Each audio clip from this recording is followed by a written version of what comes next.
tema 4 tentang hak, kewajiban, tanggung jawab, serta interaksi sosial.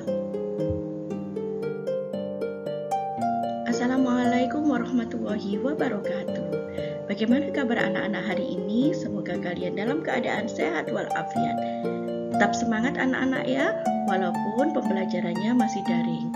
Hari ini kalian akan belajar tematik bersama Bu Rosita. Sebelum kita memulai pelajaran, kita membaca doa dulu. Bismillahirrahmanirrahim. Nah, anak-anak, perhatikan gambar berikut ini. Warga masyarakat di tempat tinggal Rasya sedang bekerja bakti. Mereka membersihkan saluran air di kampungnya dan membersihkan lingkungan. Semua warga masyarakat ikut dalam kerja bakti, termasuk Rasya. Kegiatan kerja bakti membersihkan lingkungan merupakan upaya menciptakan lingkungan sehat. Dengan lingkungan sehat, warganya pun hidup sehat. Semua warga juga harus mengikuti kerja bakti, karena kerja bakti merupakan kewajiban dan tanggung jawab setiap warga masyarakat. Sebagai warga masyarakat, kita juga berhak untuk hidup di lingkungan yang sehat dan bersih. Nah, apakah yang dimaksud dengan kewajiban, hak, dan tanggung jawab? Pengertian hak, kewajiban, dan tanggung jawab ini pada tema sebelumnya sudah pernah dijelaskan oleh Bu Rosita. Tapi Bu Rosita ingatkan kembali ya. Nah, hak itu adalah segala sesuatu yang mutlak menjadi milik seseorang untuk menerima atau melakukan yang seharusnya diterima. Contoh, menikmati lingkungan yang segar, bebas dari pencemaran, memperoleh air bersih, dan sebagainya. Sedangkan kewajiban itu adalah sesuatu yang harus dilaksanakan dengan penuh rasa tanggung jawab. Contohnya melestarikan lingkungan, menjaga keamanan, membuang sampah pada tempatnya, dan sebagainya. Tanggung jawab itu adalah kesadaran manusia akan tingkah laku atau perbuatan yang baik disengaja maupun yang tidak disengaja. Artinya, berbuat sebagai perwujudan kesadaran akan kewajibannya. Sikap tanggung jawab harus ditanamkan sejak dini, sehingga setiap orang yang melaksanakan kewajibannya tidak akan merugikan dirinya serta orang lain.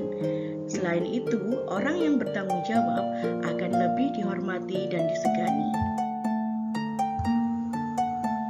Nah, setelah kita mengenal tentang arti hak, kewajiban, serta tanggung jawab, setelah ini kita akan belajar tentang hak-hak kita sebagai warga masyarakat.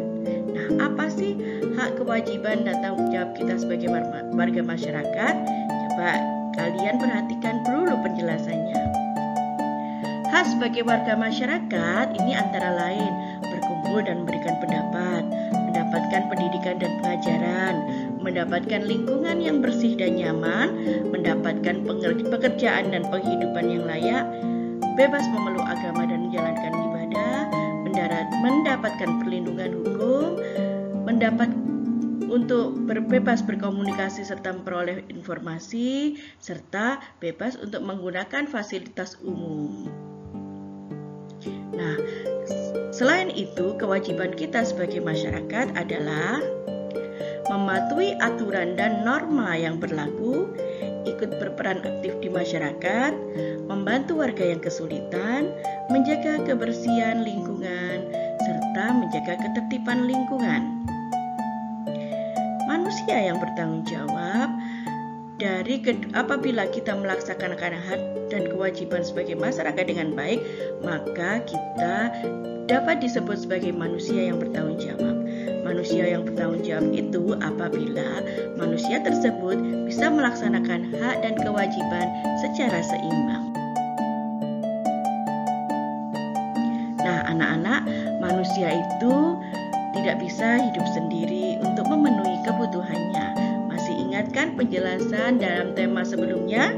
Nah, manusia juga pasti membutuhkan orang lain. Secara kodratnya, setiap manusia akan berinteraksi, baik interaksi antar individu, individu dengan kelompok, maupun antara kelompok dengan kelompok yang lain. Interaksi tersebut disebut dengan interaksi sosial. Hubungan interaksi sosial bisa terjadi secara spontan maupun direncanakan terlebih dahulu. Dalam kehidupan sehari-hari, kita dapat menemukan contoh-contohnya. Berikut ini ada beberapa contoh interaksi sosial. Nah, saat kita pergi ke pasar atau kita mengadakan jual beli, saat kita bermusyawarah termasuk juga interaksi sosial. Kita bekerja bakti, membantu orang lain, itu juga termasuk interaksi sosial. Kita mengadakan lomba atau pertandingan, itu juga termasuk interaksi sosial. Pada saat kita melakukan pembelajaran di kelas atau kursus daring ini juga termasuk pembelajaran, termasuk interaksi sosial. Kita bermain dengan teman, itu juga salah satu contoh interaksi sosial. Nah, dari penjelasan tersebut dapat kita garis bawahi ada beberapa macam interaksi, yaitu antara lain interaksi antar individu, perorangan. Contohnya pembicaraan anak dengan ibunya. Seorang siswa bertanya tentang pelajaran kepada gurunya. Kemudian seseorang menelpon temannya. Itu termasuk interaksi antara individu. Nah, kalau contoh interaksi individu dengan kelompok antara pribadi, perorangan dengan beberapa orang. Contohnya guru mengajar di dalam kelas. Kalau interaksi kelompok dengan kelompok itu antara beberapa orang dengan beberapa orang. Contohnya saat pertandingan atau lomba, ada sepak bola, voli. Nah, itu kan antara grup ya, termasuk interaksi kelompok dengan kelompok. Interaksi yang terjalin antar manusia dapat memberikan manfaat dan ada pula yang merugikan. Interaksi positif itu adalah interaksi yang memberikan manfaat. Contohnya mengerjakan tugas kelompok bersama. Interaksi negatif itu apabila interaksi atau hubungan perorangan tersebut atau hubungan antar kelompok tersebut merugikan kedua belah pihak. Contohnya persaingan tidak sehat antar kelompok yang menyebabkan permusuhan. Permasalahan yang muncul dalam interaksi sosial juga harus diselesaikan melalui jalan musyawarah. Berikut ini ada beberapa contoh interaksi positif atau persatuan dan interaksi yang berpengaruh negatif atau perpecahan. Nah, perhatikan ini ada musyawarah ya, ada belajar kelompok, ada bekerja bakti, itu termasuk contoh dari interaksi positif yang mengarah kepada persatuan. Nah, perhatikan gambar di bawahnya itu ada tawuran pelajar, ada tawuran antar kampung. Nah, ini termasuk interaksi yang memberikan pengaruh negatif yang mengakibatkan perpecahan.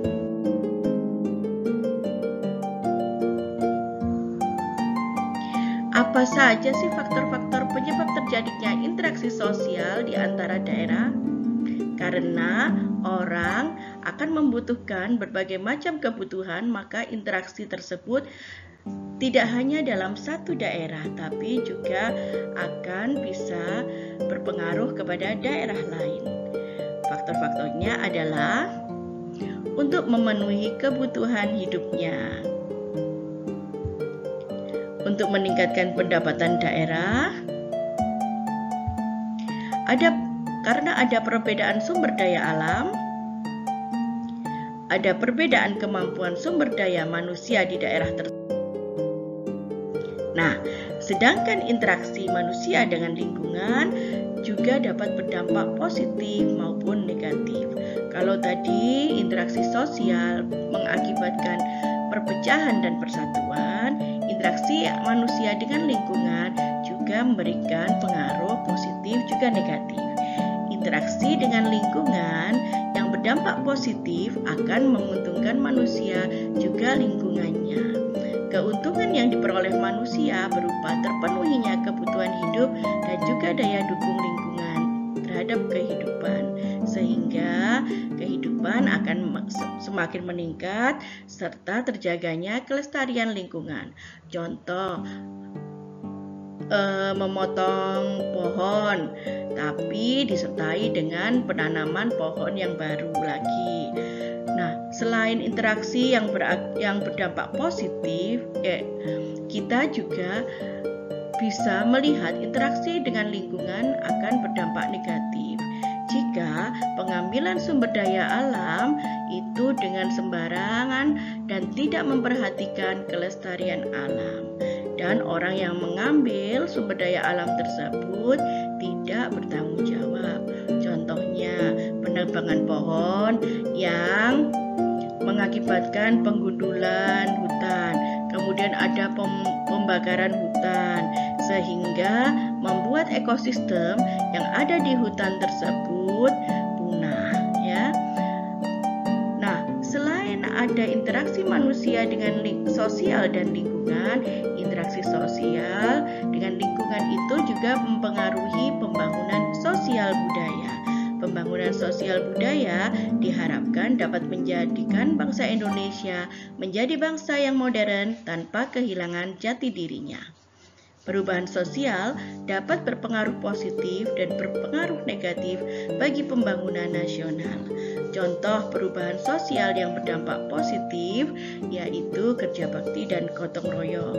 Sedangkan contoh perubahan sosial budaya yang berdampak negatif, contohnya adalah kemajuan teknologi yang menyebabkan orang-orang bersikap acuh. Contohnya lagi begini, yang biasanya kalian lihat di tempat-tempat umum, orang main HP sendiri tanpa memperhatikan lingkungan sekitarnya, ya. Jadi bersikap acuh terhadap lingkungan di mana dia berada karena dia bermain gadget atau HP. Nah, sikap ini disebut dengan sikap individualistik. Nah, apa saja ya upaya yang dilakukan warga masyarakat dalam meningkatkan pembangunan sosial budaya? Salah satunya ada beberapa contoh upayanya, yaitu mengadakan kegiatan kerja bakti, mengumpulkan dana untuk membantu warga yang sakit, mengadakan musyawarah, mengadakan pementasan kesenian daerah, menjaga interaksi yang baik antar warga, membiasakan berinteraksi pada arah persatuan, mencintai bahasa persatuan, mengembangkan bahasa daerah untuk memperkaya nilai budaya, berperilaku sesuai dengan adat istiadat, serta menjaga lingkungan yang ada. Nah, anak-anak, dari beberapa penjelasan tadi, kalian sudah paham kan? Nah, berikut ini Brosita akan memberikan beberapa tugas. Silahkan untuk mengerjakan tugas kalian. Ya, ada 2 tugas di situ. Yang pertama, kalian bisa menuliskan hak kewajiban serta tanggung jawab kalian sebagai siswa, dan yang kedua memberikan pendapat tentang hak kewajiban serta tanggung jawab warga masyarakat jika terjadi bencana alam seperti yang gambarnya diberikan di dalam soal tersebut.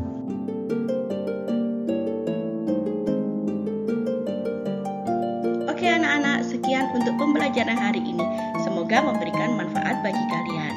Jangan lupa untuk membaca buku kalian serta menjaga kesehatan.